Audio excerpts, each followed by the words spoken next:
Hey everyone, how are you guys doing? So guys, CLAT 2026 is around the corner, ठीक है। और exam ने दस्तक दे चुका है। एग्जाम बहुत जल्दी होने वाला है, 70 डेज है हमारे पास मोटा मोटी। तो भैया इन 70 डेज के अंदर क्वांट्स को कैसे डील करें, ठीक है। So in this video we are going to discuss this topic only. और मैं तुम्हें फेज वाइज 3 फेजेस के अंदर हमारा प्लान है, ठीक है, वो प्लान बताने वाला हूं जिससे तुम लोग बहुत अच्छा स्कोर कर पाओगे और तुम्हारे मॉक के नंबर भी इंप्रूव हो पाएंगे। So hi guys, my name is Atul Singh. Welcome to this beautiful platform of yours that is CLAT Preparation by Ada 247। ठीक है, तो देखो यार, विदाउट एनी डिले शुरू करते हैं इस वीडियो को, ठीक है। अपने दोस्तों के साथ जरूर शेयर कर देना।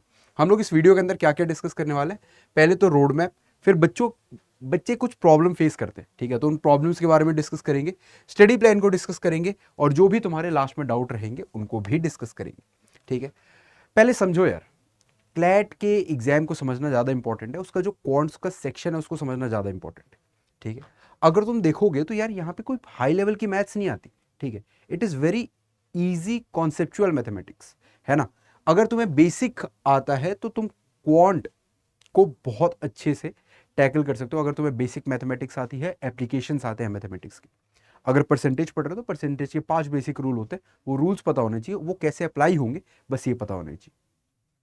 तुम्हारी रीडिंग स्पीड होनी चाहिए अच्छी, तुम्हारी एक्यूरेसी अच्छी होनी चाहिए, ठीक है। तुम्हारे पास लॉजिक होना चाहिए हर एक चीज के पीछे, ठीक है। अब ये लॉजिकल रीजनिंग सिर्फ एक सब्जेक्ट की बात नहीं कर रहा, मैं इसकी बात कर रहा हूं कि भाई तुम्हारे पास एक लॉजिक होना चाहिए। तुम कोई भी चीज को अप्रोच करते हो तो एक लॉजिकल तरीके से अप्रोच करना समझना चाहिए, ठीक है। बात करें तो देखो यार, ऑलमोस्ट हम लोग 35 मिनट्स तक अलॉट कर सकते हैं एट मैक्स, अगर टफ डीआई सेट्स आए तो, ठीक है। और यहाँ पे देखो यार, 13 से 15 क्वेश्चन, 16 क्वेश्चन, 17 क्वेश्चन, कुछ भी पूछा जा सकता है तुमसे, है ना। तो यहाँ पे हमारे पास एक रफ एस्टिमेट होता है कि भैया 2 डीआई सेट पूछेगा, 12, 15, 16 कुछ भी क्वेश्चन पूछ सकते हो, ठीक है। और उसके बाद अगर तुम्हें मैं ये दिखाऊं, बहुत इंपॉर्टेंट चीज दिखा रहा हूं मैं तुम्हें, ठीक है, कि भाई नेगेटिव मार्किंग भी है एग्जाम के अंदर। लेकिन नेगेटिव मार्किंग से डर के ये नहीं करना कि भैया छोड़ ही देता है, क्यों ही अटेम्प्ट करना। You have to take chances.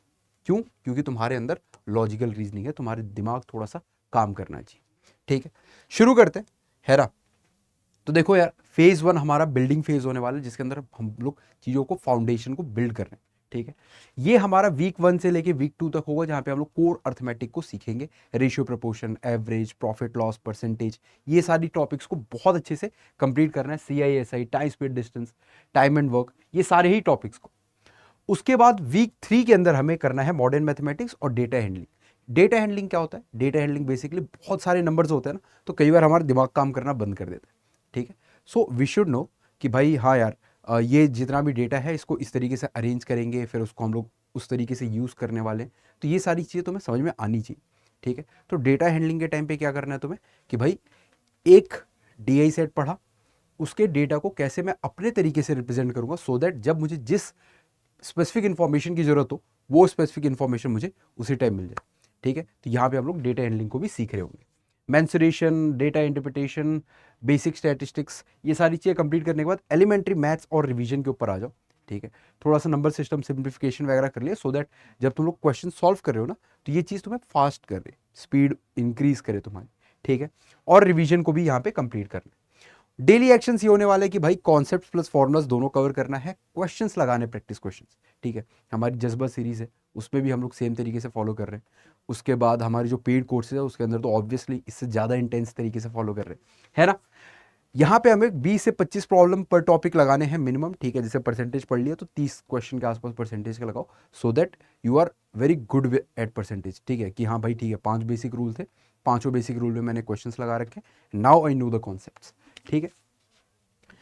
और फॉर्मूला बुक भी मेंटेन करनी है। जब फेज 2 पे जाते हैं ना, तो phase 2 is about intense practice, ठीक है। यहाँ पे तुम्हें टाइम लिमिट्स, है ना, एग्जाम का सिमुलेशन, सब कुछ देखते हुए थोड़ा थोड़ा ज़्यादा एक्स्ट्रा प्रैक्टिस करना पड़ेगा, बिकॉज एग्जाम भी एकदम पास में आ जाएगा, ठीक है। तो 26-40 डेज जो तुम्हारे प्रिपरेशन के होंगे, ठीक है, दैट इज अराउंड अराउंड तुम्हारा 5th वीक की बात कर रहे हैं हम लोग यहाँ पे। तो 5th वीक में अपना टॉपिक वाइज करना, ठीक है। मॉक लगाना है टॉपिक वाइज, सेक्शनल मॉक लगाने शुरू करने हैं, टॉपिक वाइज लगा दिया। जैसे आज परसेंटेज के ऊपर लगाऊंगा भैया, परसेंटेज, रेशियो, प्रोपोर्शन, तो 2 DI सेट उठाए, टाइमिंग सेट करी, फिर टेबल में बैठे, सॉल्व किया, दैट्स इट। फिर अपने गलतियों पे भी काम करना है ना।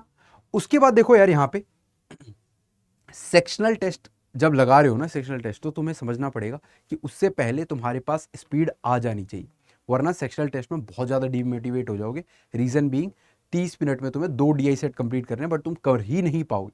क्यों? क्योंकि स्पीड नहीं आई है। तो पहले स्पीड वाला काम करना है, उसके बाद हमें सेक्शनल टेस्ट लगाना है, उसके बाद हम लोग सेक्शनल टेस्ट की तरफ चलेंगे, जहाँ पे हम लोग एक्यूरेसी प्लस स्पीड दोनों एक साथ लेकर आएंगे। ठीक है, देखो यार, ऑब्वियस सी बात है, अपने हिसाब से बहुत डिटेल्ड अगर लंबा अगर क्वांट्स का सेक्शन है, ठीक है, जैसे कि अच्छे क्वेश्चंस ले रखे हैं तुमने, खुद से बना रखा है, ठीक है, तो फिर 35 मिनट्स दे दो अपने क्वांट्स के सेक्शन को, 30 मिनट्स 35 मिनट दे दो, that is more than sufficient. ठीक है, वरना तुम लोग अगर क्लैट अचीवर्स बॉक्स ले रहे हो तो ऑब्वियसली यार वहाँ पे तुम्हें सब कुछ प्री डिफाइंड मिलेगा, तो वहाँ पे कोई चिंता करने वाली बात नहीं होगी, है ना। उसका डिस्क्रिप्शन में लिंक होगा, तो तुम लोग वहाँ से भी जरूर चेकआउट कर लेना। आगे बढ़ते हैं यार, देखो एरर लॉग बनाना पड़ेगा तुम्हें। ठीक है, अब ये एरर लॉग क्या होता है, बेसिकली तुम्हें ये बात पता होनी चाहिए कि तुम्हारी गलतियां सबसे ज़्यादा कहाँ होती है। भैया मेरी कैलकुलेशन में होती है, कैलकुलेशन में भी परसेंटेज में होती है। ठीक है, तो ये सब चीज़ें जब तुम बना लोगे ना, तो तुम लोग एग्जाम के अंदर बैठे होगे तो तुम्हें एटलीस्ट इतना पता होगा ये वाले सेक्शन को टच नहीं करना पहले। अगर इसको टच करूंगा चांसेस बड़े ज़्यादा है कि यार मेरी गलती होगी, क्योंकि मेरे एरर लॉग वाली किताब में ये सारी चीज़ें मैंने अपने लिए मेंशन करी थी। वीक 3 और भाई यहाँ पे है फुल लेंथ मॉक टेस्ट दबाकर। ठीक है, वीक 3 के अंदर हमें फुल लेंथ मॉक टेस्ट लगाना है ना, और यहाँ पे तुम्हें एकदम वही तरीके से एग्जाम देना है जिस तरीके से तुम एग्जाम हॉल के अंदर देने वाले हो। ठीक है, तो यहाँ पे 2 घंटे के अंदर पेपर देना है, हर एक सेक्शन को एक साथ रखना है।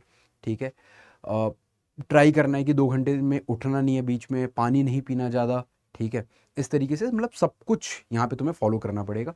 उसके बाद बात करें तो देखो यार, प्रीवियस ईयर पेपर्स को स्टार्टिंग में भी एनालाइज करना। ठीक है, I should have mention this earlier, लेकिन कोई नहीं, प्रीवियस ईयर पेपर को स्टार्टिंग में भी एनालाइज करना है and through out your preparation.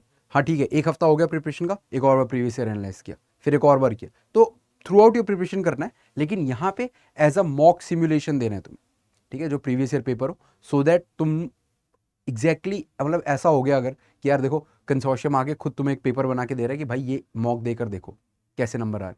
ठीक है, तो उससे अच्छा क्या हो सकता है, तो प्रीवियस ईयर पेपर वैसा ही काम करते हैं तुम्हारे। फाइनल ट्यून अप बेसिकली यार रिवाइज करना है, बाकी सब्जेक्ट्स हैं उनको भी कवर करना है। ठीक है, जितनी भी गलतियां हो रही हैं उनको थोड़ा सा देख लिया, थोड़ा सा रिवीजन कर लिया, थोड़ा अपने स्ट्रॉन्ग पॉइंट्स को और निखार लिया हल्का फुल्का। ठीक है, and then you are all set, all ready to go, है ना। एंड देखो यार, मिशन मोड अब ऑन करने का बहुत हाई टाइम है। ठीक है, गो फुल फोर्स, जो भी कर सकते हो, जितना भी कर सकते हो। ठीक है, गिव इन योर 100%। दो चीजें, ठीक है, lock in and give it all. Lock करो अपने टारगेट को, ठीक है, और जितना भी तैयारी कर सकते हो अगले 70 दिन तक जान लगा दो, है ना। देखो, और क्लैट अड्डा 247 को जरूर सब्सक्राइब कर लेना। ठीक है, तुम्हें यहाँ पे बहुत सारी चीज़ें फ्री ऑफ कॉस्ट मिलने वाली है। बाकी अगर तुम पेड कोर्सेज के अंदर इनरोल करना चाहते हो, ठीक है, तो you can directly mail me here atul.singh@adda247.com पे। ठीक है, आई विल गाइड यू। बाकी विक्ट्री सीरीज़, जो विक्ट्री हमारा नया बैच है वो रोल आउट हो चुका है, विक्ट्री अल्टीमेट। ठीक है, तो तुम लोग वहाँ पे भी रोल ऑब्वियसली कर सकते हो। ठीक है, इनरोल कर सकते हो, और साथ ही साथ यार जज्बा सीरीज जो यूट्यूब पे चल रही है तुम उसको भी फॉलो कर सकते हो। ठीक है, अगर तुम लोग कोड यूज़ करते हो दैट इज़ अतुल40, ठीक है, अतुल40, तो तुम्हें मैक्सिमम डिस्काउंट मिलेगा। ये कोड यूज़ करने पे you will get maximum discount, साथ ही साथ मेरी पर्सनल मेंटोरशिप में मिलेगी। ठीक है, तो आज की वीडियो, इस वीडियो के अंदर इतना ही करते हैं यार, मिलते हैं अगली वीडियो के अंदर। Until then keep grinding, keep hustling, जय हिंद।